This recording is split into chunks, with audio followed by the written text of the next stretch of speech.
Today we are going to be discussing the intermediate value theorem, which states that whenever we have a function that is continuous between 2 points, then we know that a point exists between them. So we're given this function, and we're given this interval 0 to 2. So if we find out what f of 0 is equal to, and we find out what f of 2 is equal to, then we know that a point will exist between the two. Meaning if this is negative, this is positive, we know that a 0 must exist, and the same in reverse. So we'll start by plugging in the first coordinate. F of 0 is equal to 0 cubed plus 4 times 0 minus 2. Now 0 plus 0 minus 2 is going to be equal to minus 2. Then we have f of 2 is equal to 2 cubed plus 4 times 2 minus 2. 8 plus 8 minus 2 is going to be equal to 14.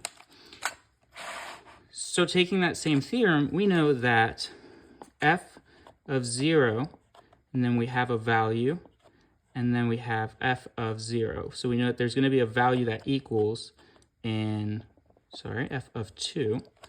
So we can say that negative 2 less than 0 less than 14. So there exists some point between these two values that is 0. And if we go and we graph that out, we can represent that with this negative 2 down here, this positive 2 here, going all the way up to 14. We know that at some point it's going to cross over the x-axis, so at some point f of k is going to be equal to 0. Taking the same intermediate value theorem, we can work on a second type of problem. That is going to be f of x equals x squared plus x minus 1 on an interval 0 to 5, where f of c is equal to, here, let me rewrite that over here, make it a little easier to read, f of c is equal to 11. We're given all this information, and now we need to ask two questions. Does c actually exist on this interval between 0 and 5? And what is the value of c going to be?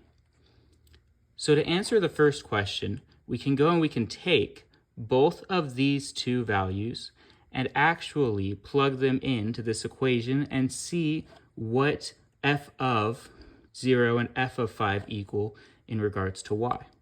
So f of 0 is equal to 0 squared plus 0 minus 1. So f of 0 is equal to minus 1. Okay, now f of 5 is equal to 5 squared plus 5 minus 1, which is equal to 29. Okay, so if we go and we put this out onto a little line diagram, we can say minus 1 is going to be less than, and then we have greater than 29. So some point exists between them. Is that point going to be c? Is it going to be 11? And the answer is yes. Because we have negative 1 and we have 29, we know that we'll have 11 at some point on this. We can answer the next part of the question, which is going to be, what is c equal to? So we know that c is equal to 11. We can plug 11 into the function, set the entire function equal to 11, and that'll get us the c value. So what we'll do is 11 is equal to x squared plus x minus 1.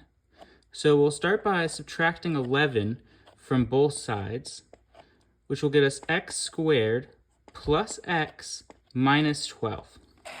Now, factoring with polynomials, we know how to solve for x here. It's going to be x plus 4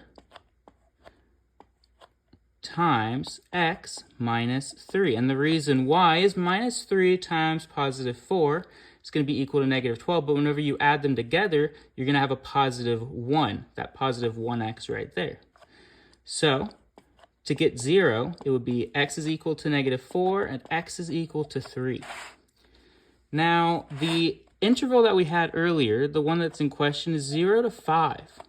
So just because we have where these values will equal 11 in this almost parabola shape, we need to know, does it exist in this interval? So negative 4 is outside of the scope, so we can say it does not belong to the interval of 0 to 5. Now 3 is between the two numbers, so 3 will belong to the interval of 0 to 5.